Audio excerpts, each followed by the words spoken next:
Innal hamdalillahi nahmaduhu wa nasta'inuhu wa nastaghfiruhu wa na'udzu billahi min sururi anfusina wa min sayyiati a'malina.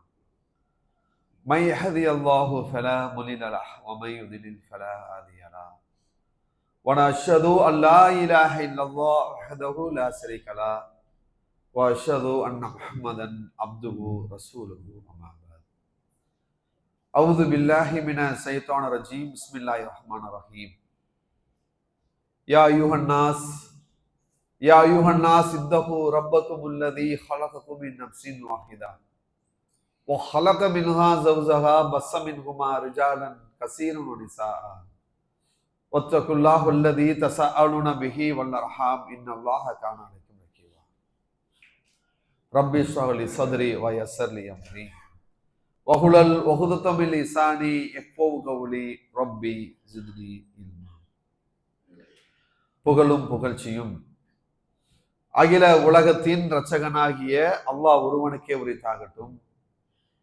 அவனுடைய சாந்தியும் சமாதானமும் வற்றா கருணையும் பேரன்பும் கண்மணி நாயகம் முகமது நபி ஸல்லல்லாஹு அலைஹி வஸல்லம் அவர்கள் மீதும் அவர்களை பின்பற்றி வாழ்ந்த சத்திய சஹாபாக்கள் மீதும் குறிப்பாக நாம் அனைவர் மீதும் என்றென்றும் நின்று நோட்டமாக.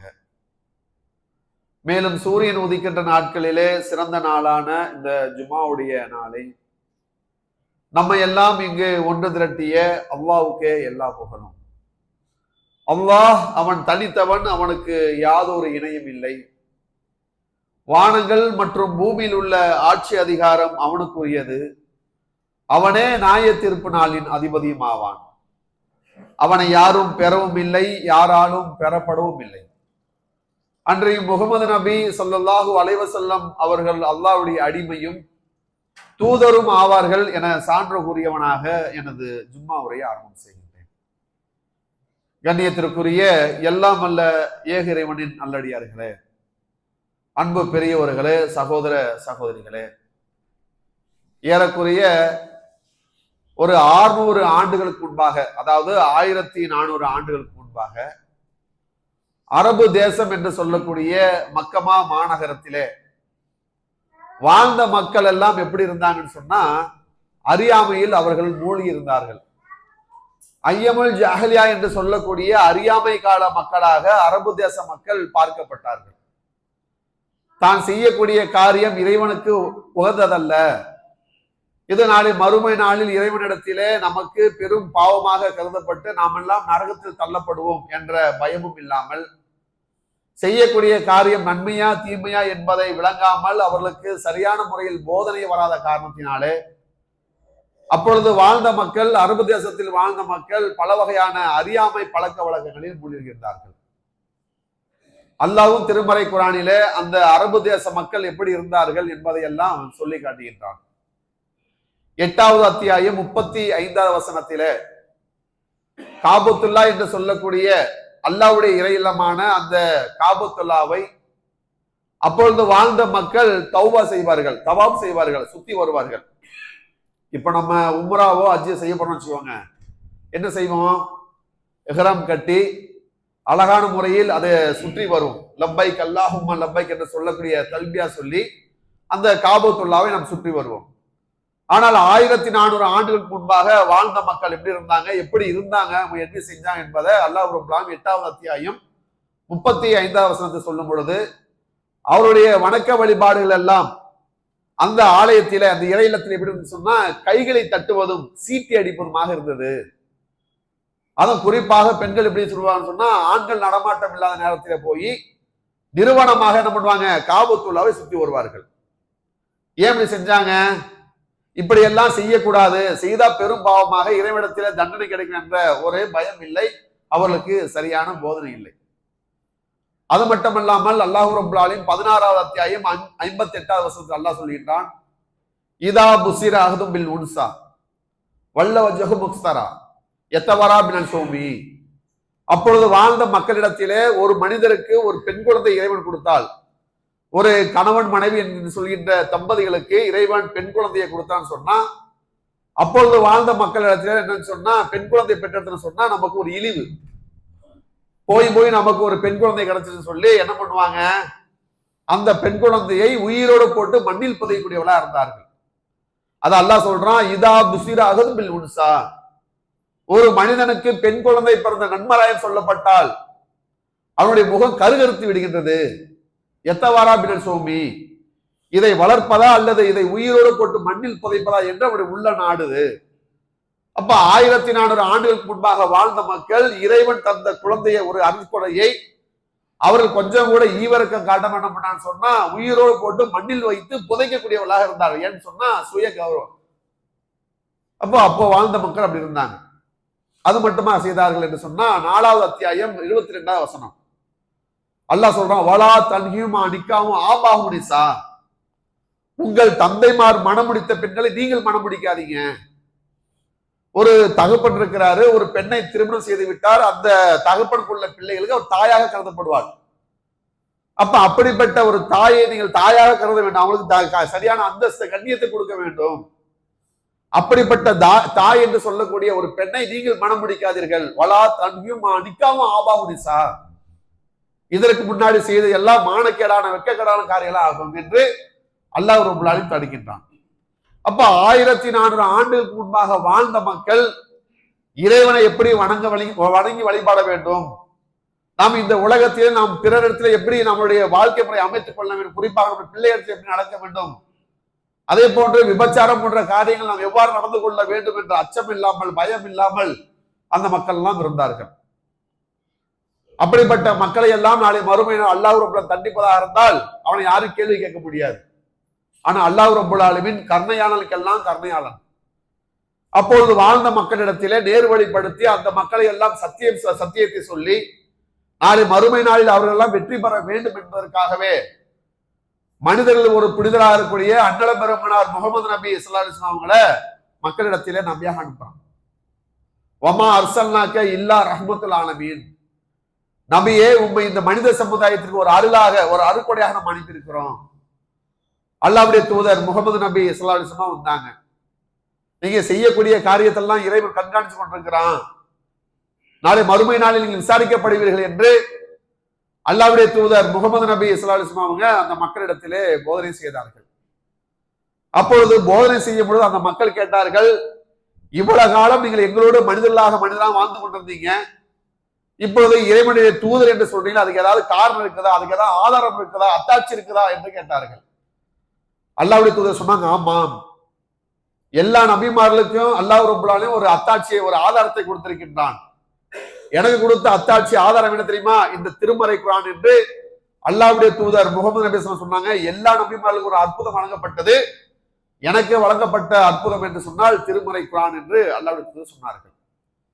அப்ப அல்லாஹ்வுடைய தூதர் சொல்லக்கூடிய செய்தியை சுயமாக தன்னுடைய கற்பனையாக சொன்னால் மக்கள் ஏற்றுக்கொள்ள மாட்டார்கள், நாமும் ஏற்றுக்கொள்ள வேண்டாம். ஆனா அல்லாஹ்வுடைய தூதருக்கு அல்லாஹ் சொல்லக்கூடிய செய்தி சொல்வதன் மூலியமாக தான் அவர்கள் தூதராக கருதப்படுகிறார்கள். அப்ப அல்லாஹ்வுடைய தூதர் சொல்லக்கூடிய செய்தி இறைவனிடத்திலிருந்து வரக்கூடிய அந்த இறை செய்தி, அந்த இறை செய்தியானது இன்று தொகுக்கப்பட்டு திருமறை குர்ஆனாக நம்ம இடத்தில் இருக்கின்றது.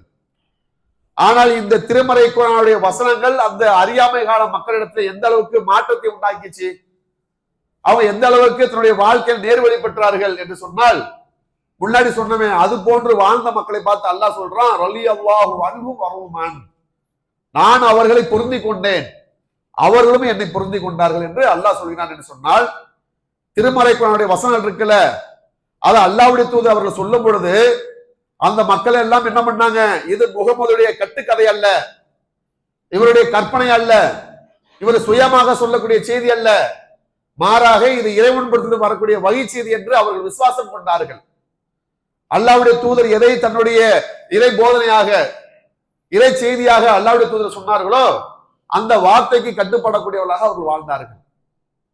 அவருடைய வாழ்க்கையில எப்படி மாறிச்சு, முன்னாடி வாழ்ந்த மக்கள் அறியாமை காலத்தில் மூழ்கியவர்கள் காபத்துல்லாவில் கைகளை தட்டி கொண்டு சீட்டி அடித்தவர்களாக, தன்னுடைய பிள்ளையை மண்ணில் போட்டு புதைக்கூடியவர்களாக, தன்னுடைய தாயை திருமணம் செய்யக்கூடியவர்களாக இருந்தவர் எப்படி மாறினார்கள் என்று சொன்னால், திருமறை குர்ஆனுடைய வசனங்கள் ஓதி காமிக்கும் பொழுது அந்த வசனத்திற்கு கட்டுப்பட்டவர்களாக அவருடைய வாழ்க்கை அமைந்தது.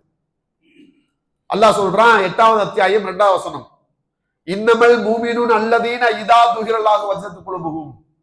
உண்மையான இறை நம்பிக்கை யார் தெரியுமா? அல்லாஹ்வுடைய திருநாமங்கள் சொல்லப்பட்டா அவருடைய உள்ளங்கள் நடுங்கும். வஜ்ஜத் குலூபுஹும் சொல்லிட்டு அடுத்து அல்லாஹ் சொல்றான், வா இதா தூளிய தலைகும் ஆயாத்துகும் சாதத்துக்கும் ஈமானா.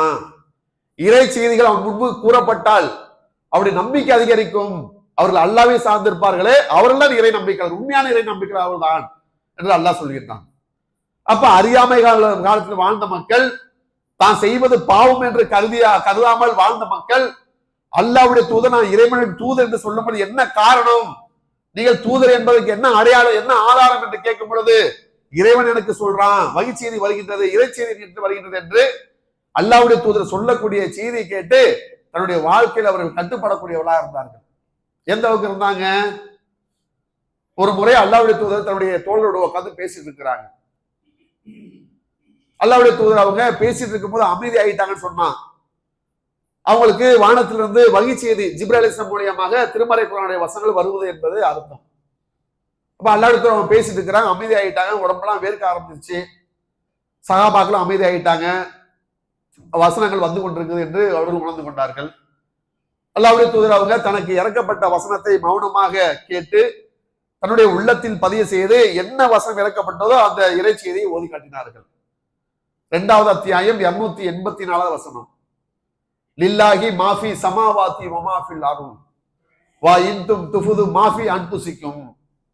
வானங்களில் உள்ளவையும் பூமியில் உள்ளவையும் இறைவன் அறியக்கூடியவனா இருக்கிறான், மேலும் உங்களுடைய உள்ளங்களில் நீங்கள் மறைத்து வைப்பதை இறைவன் அறியக்கூடியவனா இருக்கின்றான், நாளை மறுமை நாளில் அதை வெளிக்கொண்டு வருவான். எவ்வளவு அற்புதமான வசனம் பாருங்க. வானத்தில் இருக்குது எல்லாம் தெரியும், பூமியில இருக்க அதுவும் தெரியும், அது மட்டும் கிடையாது, உங்களுடைய உள்ளங்களில் நீங்கள் மறைத்து வைப்பது இறைவனுக்கு தெரியும், அதை அறியக்கூடியவனாக இருக்கின்றான், நாளை மறுமை நாள் அதை வெளிக்கொண்டு வருவான்னு சொல்லக்கூடிய ஆயத்து இறங்கிருச்சு.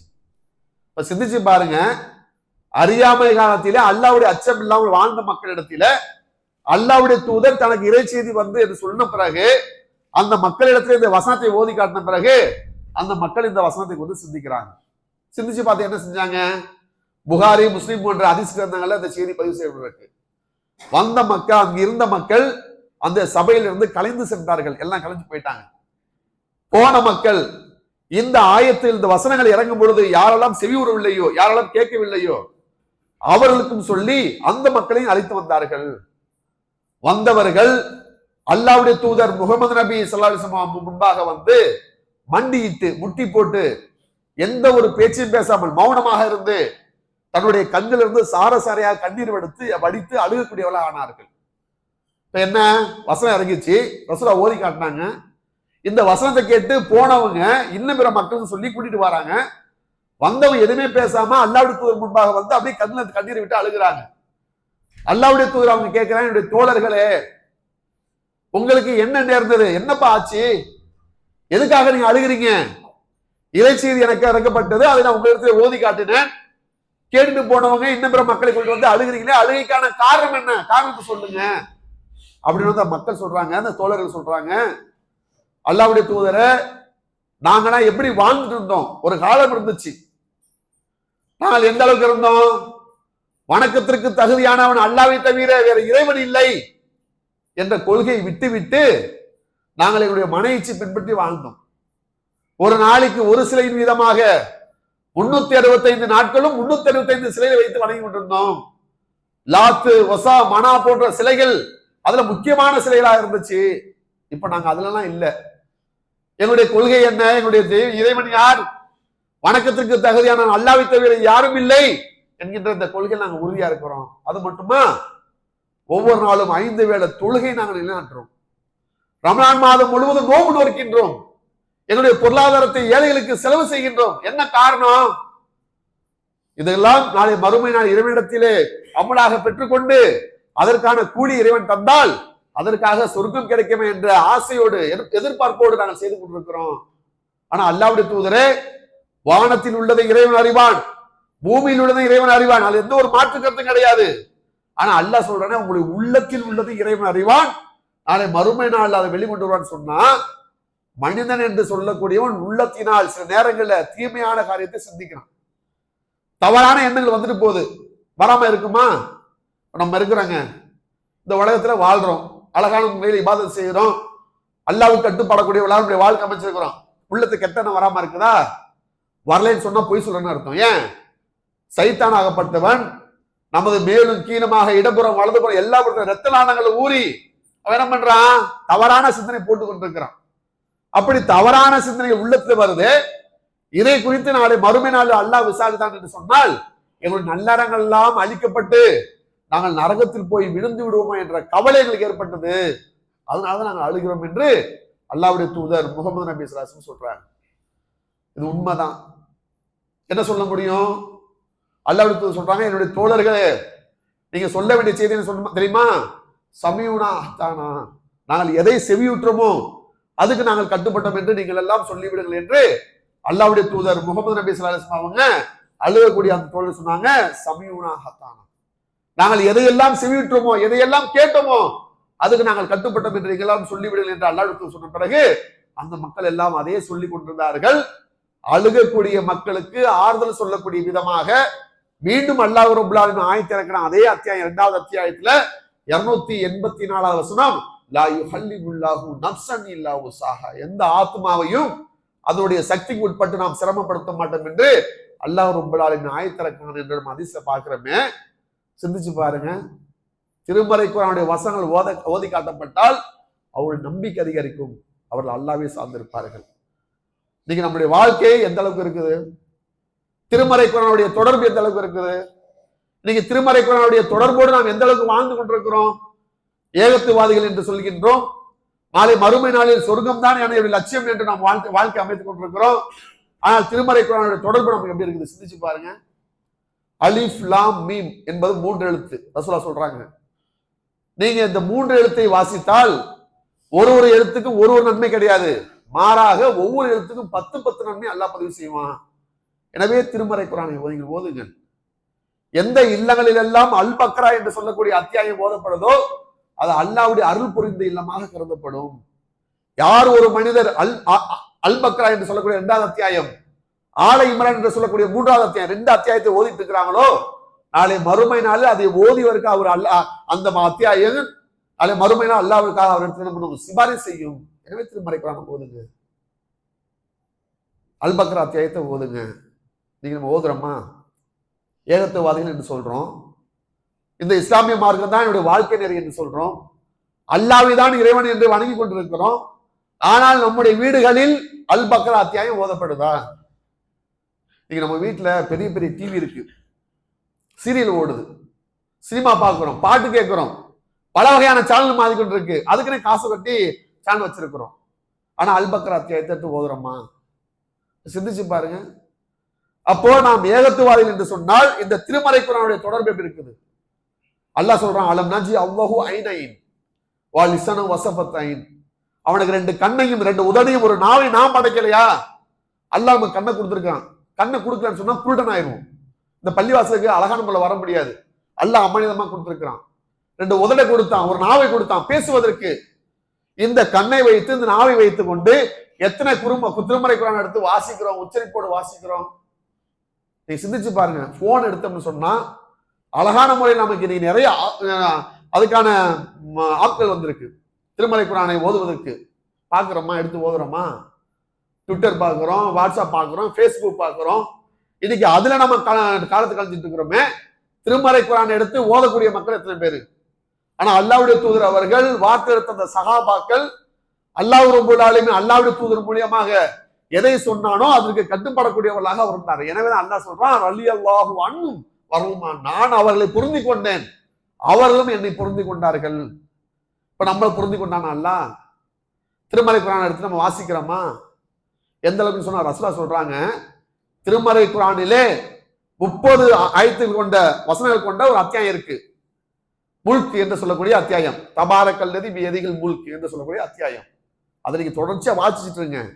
நாளை மறுமை நாளில் எந்த சிபாரிசும் இல்லாத அந்த மறுமை நாளில் ஓதியவருக்காக இந்த அத்தியாயம் என்ன பண்ணும்? அவருக்காக அல்லாஹ்விடத்தில் வழக்காடும் என்றார்கள். முல்க் இருக்குல்ல, அந்த அத்தியாயத்தை எடுத்து நீங்க 67வது அத்தியாயத்தை எடுத்து நீங்க வாசிச்சு மனனம் செஞ்சீங்கன்னா நாளை மறுமை நாளில் எந்த சிபாரிசு, நீங்க நம்ம பிள்ளைகளுக்காக கஷ்டப்படுறோம், குடும்பத்துக்காக கஷ்டப்படுறோம், ஓடி ஓடி உழைக்கிறோம், பொருளாதாரத்தை சேர்த்து வைக்கிறோம், நாளை மறுமை நாள் எந்த சிபாரிசும் அல்லாஹ்விடத்தில் பயன் தராது.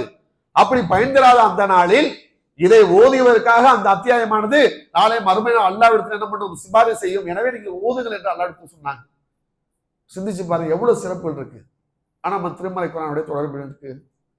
ஆனால் இன்னைக்கு இறைவன் தந்த அற்புதமான அருட்கொடையாக இருக்கக்கூடிய திருமறை குர்ஆன் நம்மிடத்தில் இருந்தாலும் நம்ம அலட்சியமாக வாழ்ந்து கொண்டிருக்கும் என்று சொன்னால் நிச்சயமாக நம்மை விட கை சேதமடைந்தவர்கள் நாளை மறுமையில் யாரும் இருக்க மாட்டார்கள். எனவே அதை உணர்ந்து அதிகமாக திருமறை குர்ஆனை ஓதி மறுமையில் வெற்றி பெறக்கூடிய நன்மக்களாக அல்லாஹ் ரப்பல் ஆலமீன் அனைவரையும் ஆக்கியல்ல வேண்டும் என்ற கோரிக்கையோடு நம் ஒருவரை என்ன செய்யும்.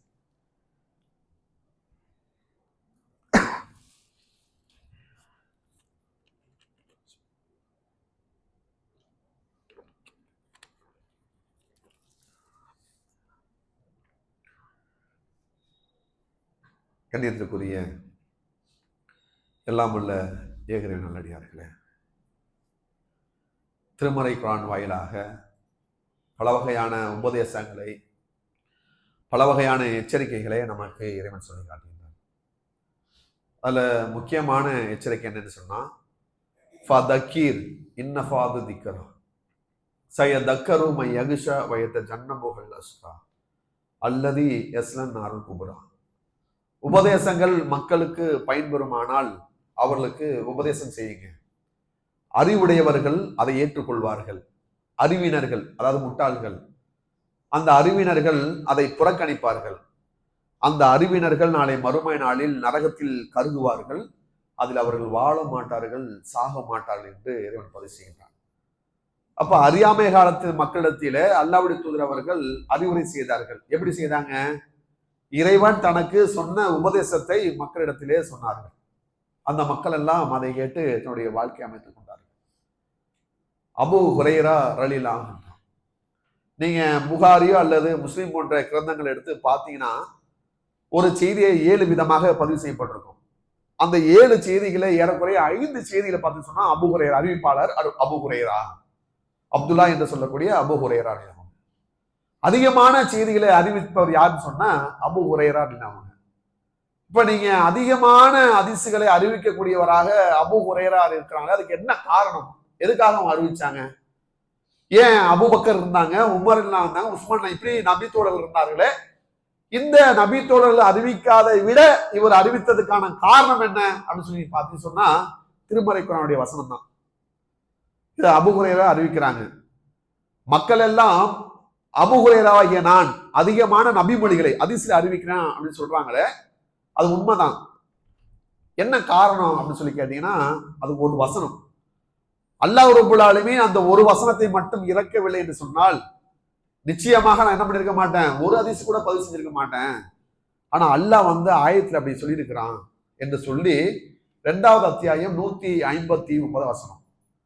என்ன செய்தி அப்படின்னு சொல்லி பாத்தீங்கன்னா, அல்லாஹ் சொல்றான், யாருக்கு நேர்வழி வந்ததோ, யாருக்கு நேர்வழியும் சத்தியம் வந்ததோ, அதை யார் தன்னுடைய உள்ளத்தில் ஏற்றுக்கொண்டு அது உண்மை என்று நம்பி பிறரிடத்தில் சொல்லாமல் மறைத்து விடுவார்களோ, பிறரிடத்தில் சொல்லாமல் விட்டு விடுவார்களோ, அவர்களை அல்லாஹ் சபிப்பான். சபிப்பதற்கு தகுதியானவர்கள் சபிப்பார்கள் என்று சொல்லக்கூடிய ஒரு ஆயத்தரங்க இருக்கு. அப்ப அல்லாஹ்வுடைய தூதர் சொல்லக்கூடியது என்ன? சத்தியம். அல்லாஹ்வுடைய தூதர் சொல்லக்கூடியது நேர்வழி. அப்ப இந்த சத்தியத்தையும் நேர்வழியும் யாரு தனக்கு வந்த பிறகு மக்களிடத்தில் சொல்லாமல் மறைத்து விடுவார்களோ அவர்களை அல்லாஹ் சபிப்பான். சபிப்பதற்கு தகுதியான வானவர்கள் சபிப்பார்கள். அப்ப இந்த ஆயத்தை என்ன சொல்லுன்னு சொன்னா, நீ எல்லாத்தையும் சொல்லிரு, உனக்கு எதெல்லாம் மார்க்கமா வந்திருக்கோ, எதெல்லாம் ரசூலா சொன்னாங்களோ அதையெல்லாம் மக்கள்கிட்ட சொல்லிரு. சொல்லேன்னு சொன்னா நாளை மறுமை நாள் இறைவனால் நான் சபிக்கப்படும் என்ற அச்சம் எனக்கு ஏற்பட்டது. எந்த அளவுக்குன்னு சொன்னா, மக்காவிலிருந்து நாடு தொடர்ந்து வந்த முஹாஜிர்கள் அவள் என்ன பண்ணுவாங்க, பொருளாதார தேவைக்காக வியாபாரத்துக்கு போயிருவாங்க. மதீனாவில் வாழக்கூடிய அன்சாரிகள் தன்னுடைய விவசாய நிலங்களை விவசாயம் செய்யப்படுவாங்க. அவர்கள் தன்னுடைய தேவையில் போத்தி இருக்கும் பொழுது நான் மட்டும் என்ன பண்ணேன், இந்த வசனத்தை குறித்து சிந்தித்தேன். அல்லாஹ்வுடைய தூதர் சொல்லக்கூடிய செய்தி நாம் பிறரிடத்து சொல்லவில்லை என்று சொன்னால் நாளை மறுமை நாள் இறைவனிடத்தில் பாவியாக கருதப்படும் என்ற அச்சம் ஏற்பட்டது. அதனாலதான் என்ன பண்றேன், அல்லாஹ்வுடைய தூதர் அவர் சொல்லக்கூடிய செய்தியெல்லாம் சேகரிப்பேன். எந்த அளவுக்குன்னு சொன்னா, சில நேரங்களை வருவேன், ரசூலா இருக்க மாட்டாங்க, அல்லாஹ்வுடைய தூதர் எங்கு சென்றிருக்கார் என்று கேட்டு அங்கு சென்று அங்கு போய் மக்களிடத்திலே ரசூலா சொல்லக்கூடிய செய்தியை கேட்டு நான் அதிகமான செய்திகளை மக்களுக்கு சொல்வதன் காரணமாக தான் மக்கள் எல்லாம் சொல்றாங்க, அபூ ஹுரைரா ஆகிய நான் அதிகமான செய்தியில மக்கள் எடுத்து சொல்லிட்டேன். அப்ப என்ன காரணம்னு சொன்னா ஒரு ஆயத். அப்ப அல்லாஹ் ரப்பல் ஆலமீன் இறக்கி அந்த வசனத்திற்கு கட்டுப்பட்டவர்களாக தன்னுடைய வாழ்க்கை அமைத்துக் கொண்டார்கள் என்று சொன்னால் திருமறை குர்ஆனுடைய தொடர்பை அவர் எடுத்துக்கொண்டாங்க. அல்லாஹ்வுடைய தூதர் அவர்கள் 23 ஆண்டுகள் இந்த உலகத்துல நபியாக வாழ்ந்தாங்க. அன்னை ஆயிஷா கிட்ட கேட்டாங்க, அல்லாஹ்வுடைய தூதருடைய வாழ்க்கை எப்படி இருந்துச்சு? அல்லாஹ்வுடைய தூதருடைய வாழ்க்கை குர்ஆனாக இருந்துச்சு. அல்லாஹ் எதை கட்டளையிட்டானோ, எப்படி வாழுமாறு சொன்னானோ அப்படிதான் ரசூலா வாழ்ந்தாங்க. எந்த அளவுக்கு வாழ்ந்தாங்க? ரசூலாவுடைய இறுதி காலகட்டம் 63 வயசு நெருங்குறாங்க. இன்னும் சில வாரங்களோ மாதங்களோ நாட்களோ தெரியாது, மௌத்தாயிடுவாங்க அப்படின்னு ஒரு உறுதி அவங்களுக்கு வந்துருச்சு. ரசூலா தொழுது முடிச்சுறாங்க. தொழுது முடிச்சு என்ன பண்ணுவாங்க? அதிகமாக திக்குகள் செய்வாங்க. அதை குறிப்பாக ஆயிஷா சொல்றாங்க, அல்லாஹ்வுடைய தூதர் அவர்கள் தன்னுடைய இறுதி காலகட்டத்திலே செய்த திக்குகள் எப்படிமா இருக்கும்? சுப்ஹானல்லாஹ், அஸ்தக்ஃபிருல்லாஹ், வபி அம்திஹி வாத்துபு இலைஹி, இப்படி ரசூலா சொல்லிட்டே இருப்பாங்க. அப்ப ஆயிஷா கேட்கிறாங்க, அல்லாஹ்வுடைய தூதரே திக்ர்கள் கொஞ்சம் வித்தியாசமா இருக்கா இல்லையா? ஏன் திக்ர்கள் எப்படி செய்வோம்? சுப்ஹானல்லாஹ், அல்ஹம்துலில்லாஹ், அல்லாஹு அக்பர் இப்படி நம்ம சொல்லுவோம். ஆனா நீங்க என்ன பண்றீங்க? சுப்ஹானல்லாஹ், அஸ்தக்ஃபிருல்லாஹ், வபி அம்திஹி வாத்துபு இலைஹி இப்படி சொல்றீங்களே, இதுக்கு ஏதாவது காரணம் இருக்குதா அப்படின்னு கேட்ட உடனே ரசூலா சொல்றான், ஆம் ஆயிஷா, அது காரணம் இருக்குது. என்ன காரணம்? என்னுடைய இறைவனிடத்திலிருந்து எனக்கு சில அறிவிப்புகள் வரும், என்னுடைய இறைவனிடத்திலிருந்து எனக்கு சில செய்திகள் வரும். இப்படி இறைவனிடத்திலிருந்து எனக்கு அறிவிப்பும் செய்தி வந்துவிட்டால் நான் அவ்வாறு நடக்க வேண்டும் என்பது எனக்கு கட்டளையா இருக்கா இல்லையா? நான் அப்படிதான் நடக்கணும் என்று சொல்லி அல்லாஹ்வுடைய தூதர் அதுக்கான ஆதாரத்தை சொன்னாங்க. என்ன ஆதாரம்? 110வது அத்தியாயம் நஸ்ர் என்று சொல்லக்கூடிய அத்தியாயத்தை ஓதினார்கள். இதாஜா நஸ்ருல்லாஹி வல் ஃபத் வரைத்தன் நாஸ யதுகுலூன ஃபீ தீனில்லாஹி அஃவாஜா ஃபஸப்பி பிஹம்தி ரப்பிக வஸ்தக்ஃபிரு இன்னஹு கான தவ்வாபா. முகமதே, இந்த மக்காவை நீங்கள் வெற்றி கொண்ட பிறகு இந்த மார்க்கத்தை நோக்கி மக்கள் கூட்டம் கூட்டமா வரும்போது உங்களுடைய இறைவனை அதிகமாக போற்றி போகணுங்க, அவனுக்கு பாவ மன்னிப்பு தேடுங்கள் என்று அல்லாஹ் கட்டளையிட்டான். அல்லாஹ்வுடைய தூதர் அவர்கள் அல்லாஹ் பாவ மன்னிப்பு தேடுமாறு என்று சொன்னானே, அதற்காக ஒவ்வொரு தொழுகைக்கு பிறகு அல்லாஹ்வுடைய தூதர் அவர்கள் அஸ்தக்ஃபிருல்லாஹ் என்று சொல்வார்கள். எத்தனை முறை? ஒரு நாளைக்கு 100 முறைக்கு மேலாக, சில அதிசயில 70 முறை என்று இருக்கு.